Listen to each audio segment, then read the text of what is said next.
Assalamualaikum warahmatullahi wabarakatuh. Alhamdulillah, wassalatu wassalamu ala rasulillah Sayyidina Muhammad ibn Abdillah wa ala alihi wa sahbihi mawalah ma ba'du. Ingkang sangat kula mulyakaken hadirin wal hadirat wonten di Masjid Nurul Hayat yang semoga semua oleh Allah dikaruniakan sehat walafiat, panjang umur dan berkah semua aktivitas ilmu, rezeki dan sebagainya. Alhamdulillah, kita akan membahas salah satu tradisi yang kemudian lazim diamalkan di negeri kita selesai dari bulan Ramadan, yakni di bulan Syawal. Di bulan Syawal lazim dilakukan yang namanya halal bihalal. Setelah melakukan mudik, setelah melakukan kunjungan, setelah melakukan beberapa aktivitas. Tetapi sebelum membahas itu, kita sedikit mengintrospeksi, kita perlu mengkalkulasi, menghitung pada diri kita. Apakah selama puasa di bulan Ramadan ada yang kita dapatkan ataukah tidak ada yang berubah? Nah, jadi ada satu contoh yang sering dijadikan gambaran. Ada dua binatang yang memiliki gambaran sedang menahan diri untuk tidak makan, yakni binatang ular sama ulat. Ulat itu ketika dia berproses tidak makan sehingga kemudian menjadi kepompong lalu berubah menjadi kupu-kupu, artinya ada sebuah proses dari awalnya yang kurang baik, setelah melalui proses itu berubah menjadi sesuatu yang lebih indah, sesuatu yang lebih enak kalau dipandang mata, lebih menyenangkan kepada orang lain. Tetapi ada hewan yang lain. Hewan itu ketika dia menahan lapar, dia keluar dari kulit aslinya dengan memiliki kulit yang baru, namanya ular. Tetapi meskipun ular ini keluar dari kulitnya yang baru, dia masih suka menggigit, dia masih suka meracuni kepada orang lain, artinya tidak ada yang berubah. Makanya kula kali panjenengan kita semuanya, filosofi perubahan di dalam berpuasa itu mirip ular apa ulat. Kalau ulat itu berarti berubah menjadi lebih baik, kalau ular tidak ada bedanya. Nah, kula kali panjenengan selama di bulan Ramadan yang siang hari berpuasa, malam hari melakukan sholat tarawih, tadarus, ada zakat fitrah, ada pembagian takjil, maka semestinya kula kali panjenengan ada perubahan dari yang awalnya tidak baik, yang dulunya malas berjamaah, setelah terbiasa berjamaah di bulan Ramadan, ada dampak, ada pengaruh, ada perubahan yang betul-betul kita peroleh. Allahumma sholli ala Muhammad. Bisa dimengerti nggih? Nah, apa tandanya? Nah, apa tanda dari bulan Ramadan itu diterima oleh Allah? Nah, para ulama, para kiai kita sering memberi gambaran pada contoh berkaitan dengan istilah haji mabrur. Hadis tentang haji mabrur ini riwayat bagian depan itu adalah riwayat Bukhari yang sudah populer. Al-hajjul mabrur laisa lahu jazaa'un illal jannah. Haji yang mabrur itu tidak ada balasannya kecuali surga. Itu yang riwayat Bukhari. Tetapi dalam riwayat yang lain, yakni riwayat Al-Hakim, riwayat Imam Ahmad dan beberapa ulama yang lain, ada kelanjutannya. Nabi ditanya, Ya Rasulullah, ma birrul hajj? Nabi, apa haji mabrur itu? Nabi menjawab, it'amut ta'am wa ifsya'us salam. Orang yang melakukan ibadah haji karena dia di tanah suci sudah berhari-hari, bahkan jamaah haji Indonesia itu 40 hari di Mekah, kemudian lama di Madinah, itu bagi gelombang kedua.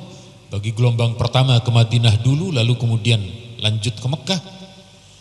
Selama melakukan ibadah haji itu ada proses perubahan. Apa? Yang awalnya orang itu pelit alias medit, Maduranya cerek ya, cerek itu tidak mau mengeluarkan untuk orang lain. Lalu setelah mendapatkan haji yang mabrur, dia dermawan, dia gemar bersedekah, dia suka kemudian membagikan sebagian dari harta yang dimilikinya, wa ifsya'us salam, dan menyebarkan kedamaian, menyebarkan salam. Nah, jadi para ulama memberi contoh, kalau ada orang melakukan ibadah haji lalu hajinya diterima oleh Allah, tandanya mabrur. Demikian halnya ketika kita melakukan ibadah Ramadan selama 1 bulan penuh, kalau ada yang diterima dari ibadah kita selama Ramadan, ada yang berubah. Ada yang berubah, perilaku yang awalnya kurang baik menjadi lebih baik. Allahumma sholli ala Muhammad. Cuma kalau haji itu ada istilah haji mabrur. Kalau puasa tidak dijelaskan oleh Nabi. Apa puasa mabrur, tidak ada istilah itu. Cuma tandanya ya, tandanya itu dikorelasikan ataupun dikaitkan dengan tanda dari haji mabrur. Kemudian kenapa di lingkungan kita ada yang namanya setelah hari raya itu saling maaf memaafkan? Apa hubungannya antara Ramadan dengan setelah hari raya kemudian bermaafan? Ini kaitannya ada di dalam ayat ini. Ada ayat Al-Quran, ada hadis qudsi. Hadis qudsi ini dijelaskan dalam riwayat Imam Bukhari. Allah berfirman, jadi hadis qudsi itu substansi kandungannya dari Allah, tetapi redaksi verbalnya, redaksi kalimatnya adalah dari Nabi kita. Makanya kosakata di dalam hadis qudsi dengan Al-Quran jauh berbeda. Jauh lebih indah Al-Quran dari sisi balaghah sastranya, dari sisi kandungan keindahan redaksinya jauh. Jadi kalau panjenengan nanti mengumpulkan yang sudah hafal Al-Quran lalu dikumpulkan redaksi hadis qudsi, jauh berbeda. Nah, di hadis qudsi ini Allah bersabda, Allah berfirman melalui sabda Nabi, as-sawmu li wa ana ajzibi. Puasa itu bagiku kata Allah, dan aku Allah yang akan membalas langsung. Kenapa? Yada'u syahwatahu wa aklahu wa syurbahu min ajli.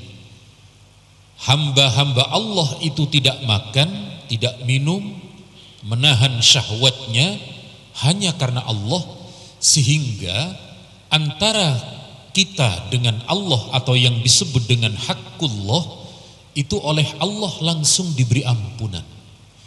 Jadi ampunannya itu antara kesalahan kita kepada Allah, Allah langsung memberi ampunan, tidak melalui perantara. Kalau ibadah yang lain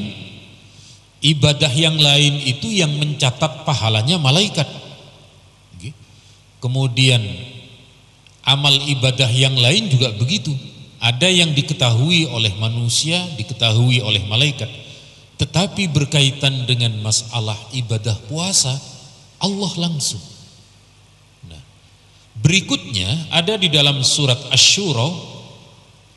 Di surat Asy-Syura ini Allah berfirman, "Faman 'afa wa aslaha fa ajruhu 'ala Allah." Barang siapa yang memaafkan, barang siapa yang memberi maaf, tidak cukup sekedar memberi maaf, wa aslaha, dan dia berbuat baik. Sebab ada yang memaafkan tapi masih siwa. Siwa itu apa bahasa Indonesianya? Ya sudah, saya maafkan, tapi tidak bertegur sapa. Itu masih belum mencapai derajat ini. Jadi sudah sudah memaafkan, lalu kemudian berperilaku sama tetapi lebih berhati-hati. Kalau istilah Gus Dur, memaafkan iya, melupakan tidak. Itu bahasanya beliau dulu. Tetapi beliau dengan orang-orang yang pernah menyakiti beliau, Gus Dur ini, tidak ada masalah. Ya, silaturahminya tetap berjalan, pertemuannya juga berjalan, tetapi kemudian untuk kemudian dijaga agar berhati-hati sehingga kemudian tidak disakiti untuk yang kedua kalinya. Nah, dua hal ini, ya, puasa Ramadan itu langsung Allah yang memberi balasan. Orang yang memberi maaf, fa'ajruhu 'ala Allah, maka Allah yang kemudian langsung memberi balasan karena orang tersebut telah membukakan pintu maaf. Maka kula kali panjenengan, para ulama kita telah mengajarkan dari bulan Ramadan ke bulan Syawal ini agar dua hakul adami dan juga hak kita kepada Allah, kewajiban kita kepada Allah, sama-sama mendapat balasan dan sama-sama mendapat ampunan dari Allah Subhanahu wa taala. Bisa dimengerti nggih? Alhamdulillah. Kemudian mana dalilnya halal bihalal? Nah, ini dalilnya halal bihalal ini. Terdapat dalam riwayat Imam Bukhari, nomor hadisnya 6534. Tapi beda-beda nggih. Kalau Anda menemukan kitab hadis nomornya berbeda, memang masing-masing penerbit tidak ada yang sama penomorannya. Tapi kalau Al-Qur'an hampir sepakat. Al-Qur'an itu hampir seluruh itu tidak ada perbedaan. Paling dari surat Fatihah kan menurut mazhab Syafi'i kan 7 ayat dengan memasukkan basmalah. Sementara ulama yang lain tidak memasukkan basmalah, tetapi pada siratal ladzina an'amta 'alaihim, di situ ayat. Ada salah satu imam qurra kita yang menjadikan di situ bagian dari salah satu ayat. Tetapi bukan riwayat Asim yang kita pakai di dalam bacaan Al-Qur'an. Itu salah satu dalam ilmu qiraah sabah. Nah, ini berbeda ya antara hadis dengan Al-Qur'an. Nah, di hadis ini Nabi bersabda, "Man kanat 'indahu madlamatun li akhihi falyatahallalhu minha." Barang siapa yang pernah berbuat salah kepada orang lain, barang siapa yang pernah berbuat zalim, berbuat kesalahan pada orang lain, maka hendak meminta kehalalannya. Nah, ini. Jadi redaksi hadisnya itu memang hendaknya meminta halal. Meminta halal itu maksudnya meminta maaf, ya. Bukan meminta halal seperti makanan halal, itu beda. Tapi maksudnya dihalalkan itu maksudnya adalah diberi maaf. Hari ini tempat meminta halal itu, tempat mencari halal itu cuma 2 sekarang. Pertama di tempat saya di Komisi Fatwa MUI Jawa Timur. Jadi produk-produk yang sudah terkena undang-undang jaminan produk halal itu minta fatwanya ke Komisi Fatwa. Setelah diperiksa, diseleksi, bahannya halal semua, kemudian tidak ada campuran benda yang lain, maka keluar sertifikat halal. Yang kedua, di mana tempat mencari halal? Di KUA, ya, kantor urusan agama. Kan kalau mau menikah kan ke KUA kan, nah, itu kan juga tempat mencari halal kan. Tapi nanti kalau sudah waktunya. Allahumma sholli ala Muhammad. Nah, jadi di sini yang dimaksud dengan meminta maaf adalah meminta halal. Ini sudah populer ya, sudah populer di kalangan kita bahwa yang mencetus kata-kata halal bihalal adalah kiai kita. Namanya Kiai Wahab Hasbullah Jombang.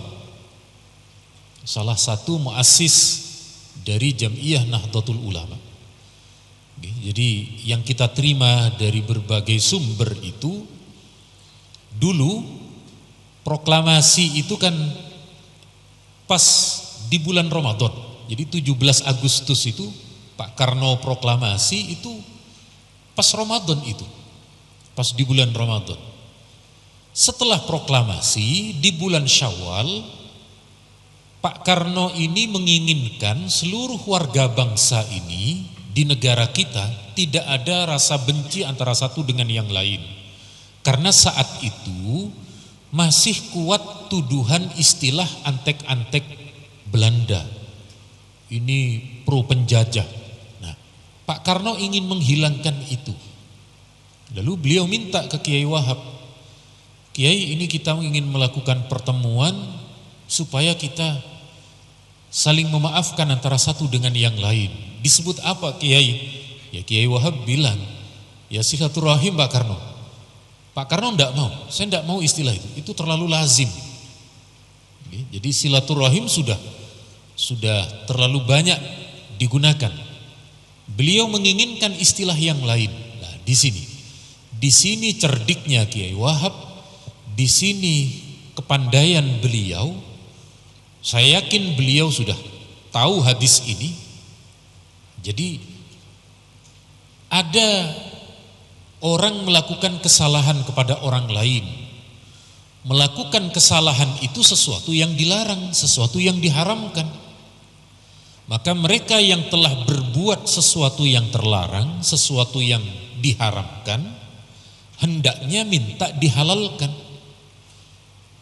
Keharaman yang dilakukan kepada orang lain itu agar dihalalkan. Yang satu meminta halal, yang lainnya menerima sekaligus membalas minta kehalalannya. Nah, maka redaksinya itu halal bihalal, ya. Yang satu meminta kehalalannya, saudaranya menerima sekaligus membalas ingin yang sama meminta kehalalannya. Makanya halalun bihalalin. Cuma kalau dalam bahasa redaksi bahasa Arab memang sulit diterima ini. Karena kalau kalimat falyatahallal itu sebenarnya dari kata bahasa Arab ini sudah cukup dengan istilah tahallul. Tahallul itu saling menghalalkan. Saling menghalalkan. Cuma mungkin tahallul sudah lebih identik bagi orang yang melakukan ibadah haji umroh, yang ingin lepas atau selesai dari kegiatan ihramnya dengan mencukur rambutnya. Lah kalau kita halal bihalal disebut dengan tahallul, nanti selepas berjabat tangan lalu saling potong-potongan nanti. Jadi ya sudah tepat ini kita Kiai Wahab membahasakan dengan istilah halal bihalal sudah tepat. Meskipun hari ini kita dengar ada beberapa pesantren itu menyebut istihlal, bukan halal bihalal. Istihlal itu minta halal, ya. Minta, sebenarnya sama juga, ya, sama juga. Tetapi selama istilah itu tidak bertentangan, sah-sah saja, boleh-boleh saja. Ada beberapa kiai, ada beberapa pesantren yang kemudian mempopulerkan bahasa istihlal, minta halal. Kemudian apa manfaat dari kita saling memaafkan? Manfaatnya ada di dalam riwayat Al-Bazzar.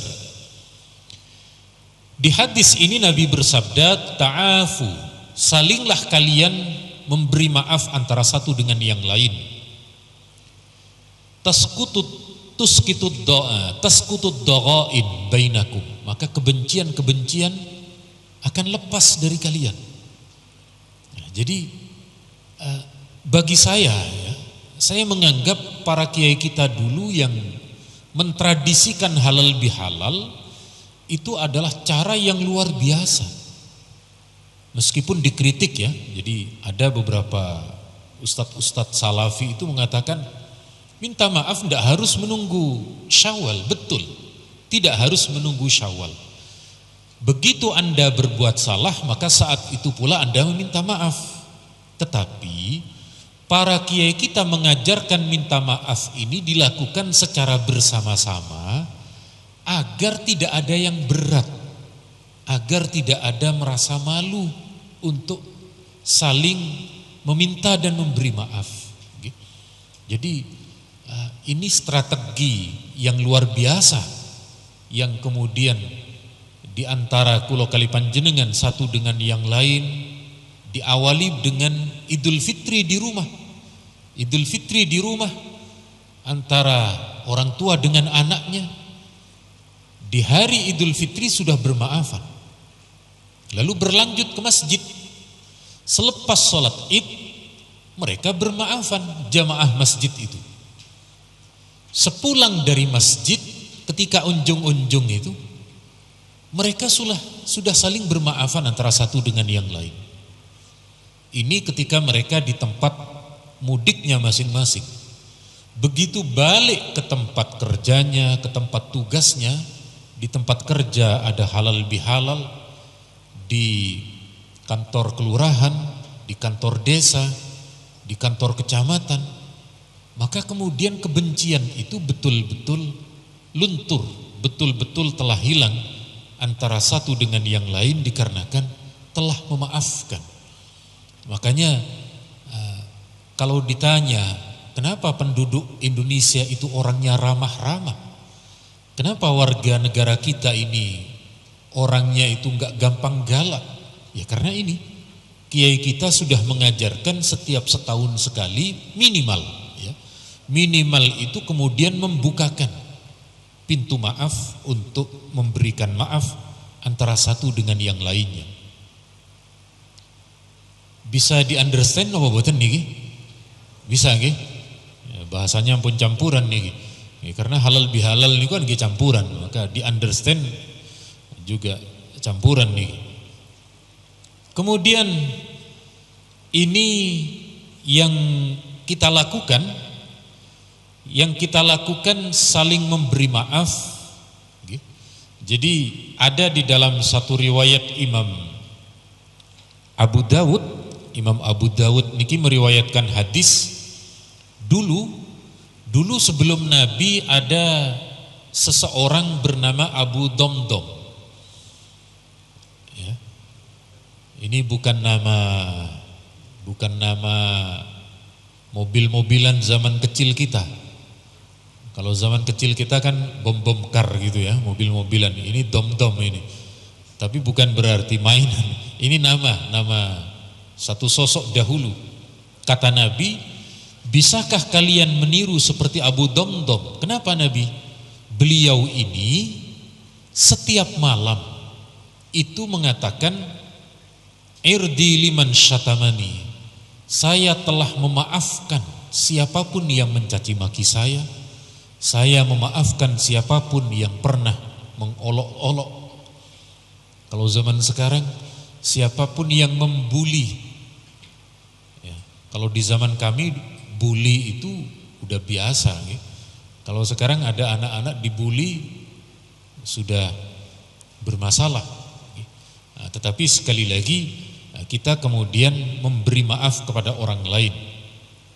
Nah, ini yang dijadikan dalil oleh para ulama kita terkait dengan kunjungan-kunjungan di hari raya, saling memberi antara satu dengan yang lain saat Syawalan. Jadi ini hadis qudsi juga dalam riwayat Imam Ahmad. Allah Ta'ala berfirman, wajabat mahabbati lil mutahabbina fiyya. Allah akan memberikan kecintaan Allah kepada 2 atau 3 orang atau lebih yang mereka saling mencintai karena Allah. Wal mutajalisina fiyya, orang-orang yang mereka saling bertamu, saling berjumpa karena Allah, wal mutazawirina fiyya, dan saling berkunjung. Nah ini saling berkunjung karena Allah.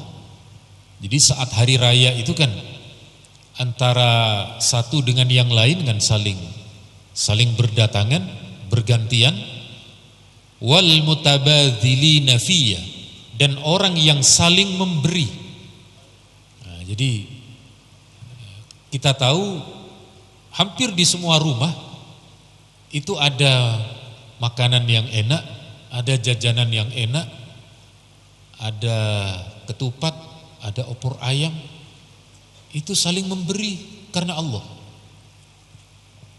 Jadi konon ketika hari raya itu ada banyak penipuan, tetapi karena sudah saling memaafkan maka tidak ada yang melapor ke polisi.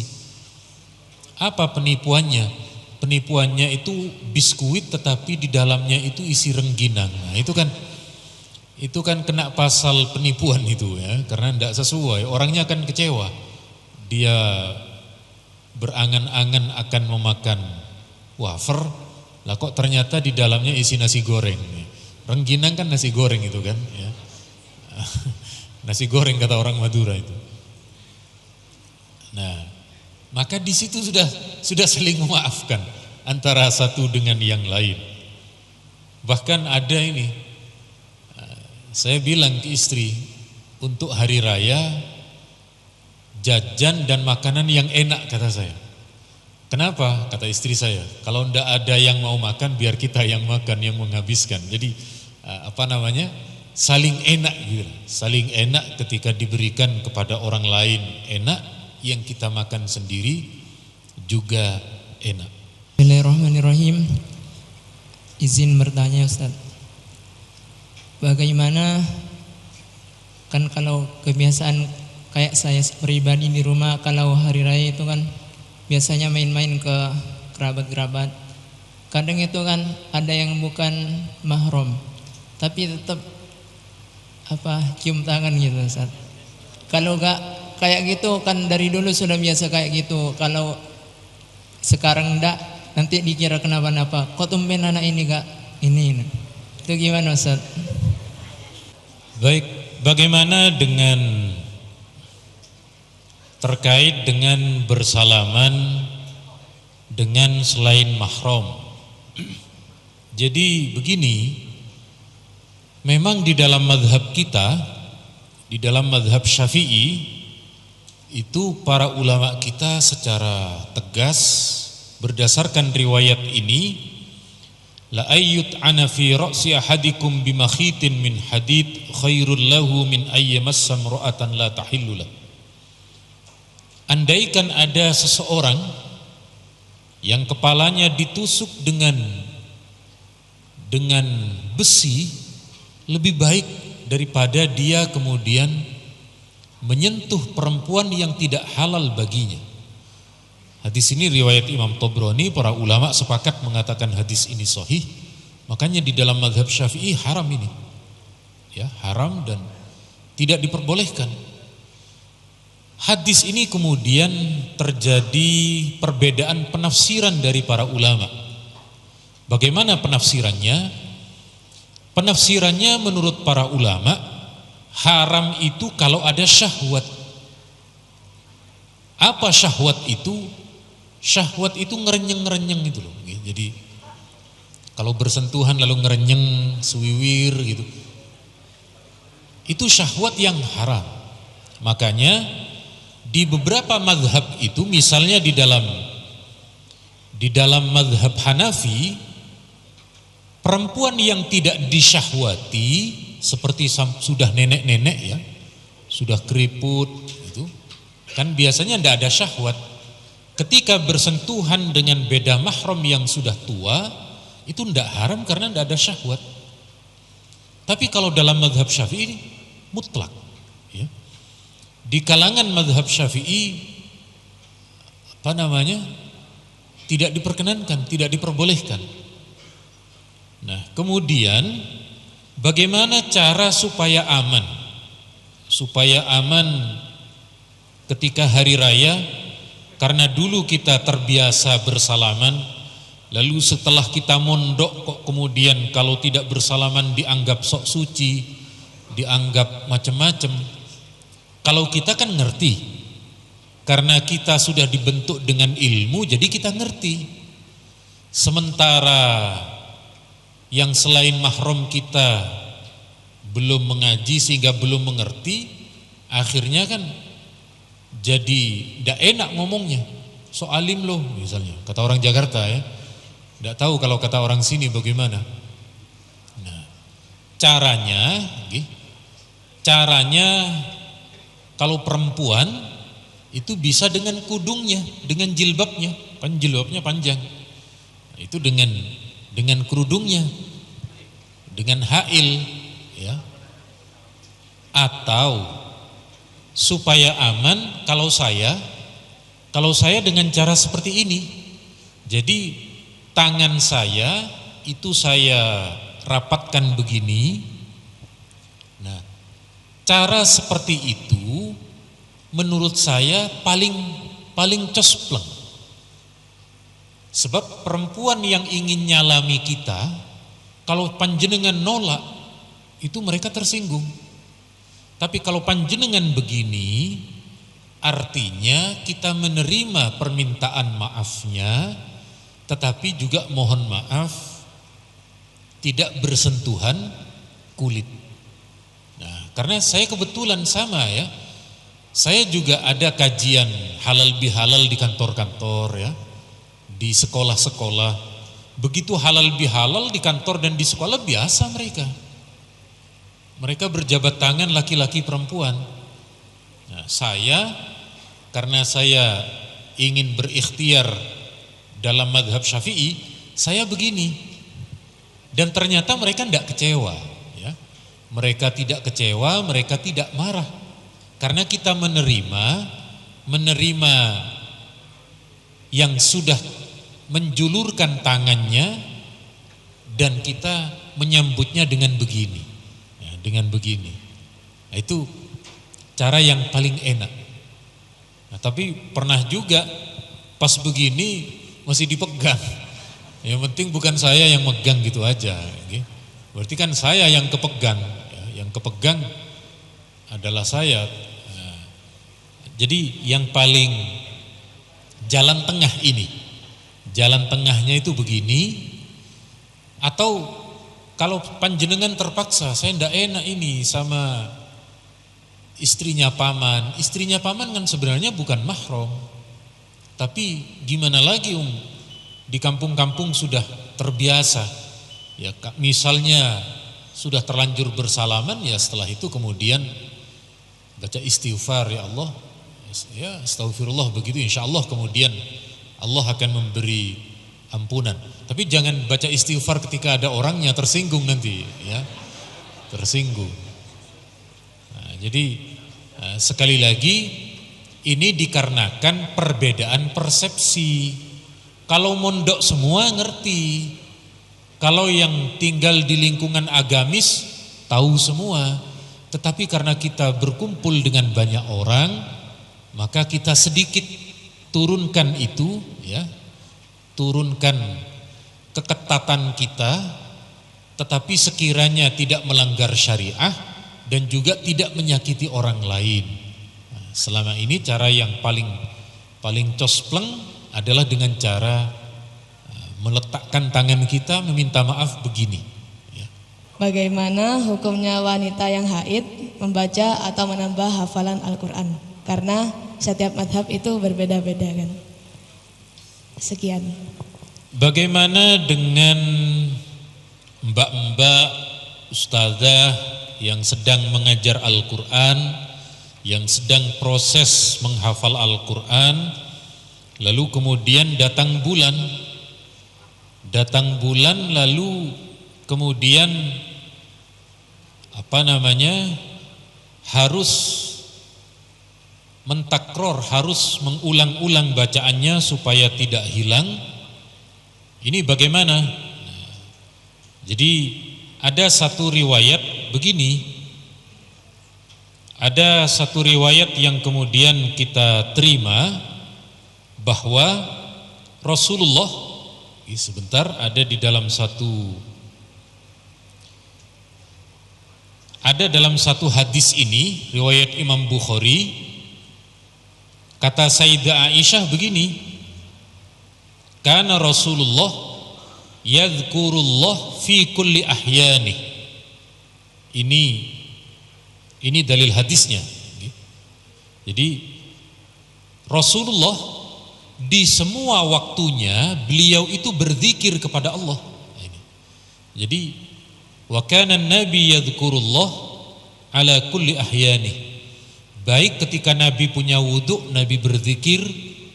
Nabi dalam kondisi junub, Nabi juga berzikir.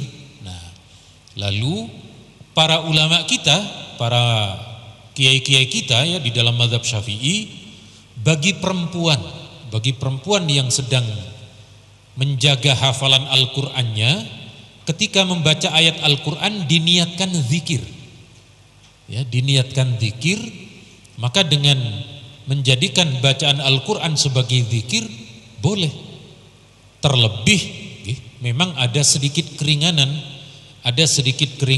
bagi orang-orang yang mempelajari Al-Qur'an dalam kondisi hadas untuk memegang Al-Qur'an. Kenapa? Karena kondisi mempelajari Al-Qur'an lebih tinggi daripada kondisi hadas yang terlarang untuk memegang atau membaca Al-Qur'an. Jadi pada intinya diniatkan membaca zikir. Dengan membaca zikir itu kemudian diperbolehkan dan tidak sampai masuk kategori terlarang. Ini hampir semua disepakati kalau diniatkan untuk zikir. Matur nuwun, satu lagi. Bismillahirrahmanirrahim. Permisi Ustadz, izin bertanya. Saya adalah seorang anak yang tiap hari raya bersilaturahmi ke keluarga saudara jauh saya. Tapi orang tua melarang karena suatu konflik keluarga yang dimana keluarga jauh ini menghina keluarga saya. Bagaimana saya harus menyikapi ini, Ustaz? Sekian. Jadi terkait dengan masalah silaturahmi, para ulama kita itu kemudian terjadi beda pendapat. Yang dimaksud silaturahmi itu adalah kerabat inti, kerabat yang di situ haram untuk dinikahi, seperti paman, keponakan, itu yang yang wajib disilaturahmikan. Tetapi memang kemudian para ulama kita mengatakan tidak harus pada keluarga inti yang sedarah. Meskipun itu kerabat agak jauh, kata orang Jawa mindoan. Mindoan itu kalau ada sepupu, dua pupu.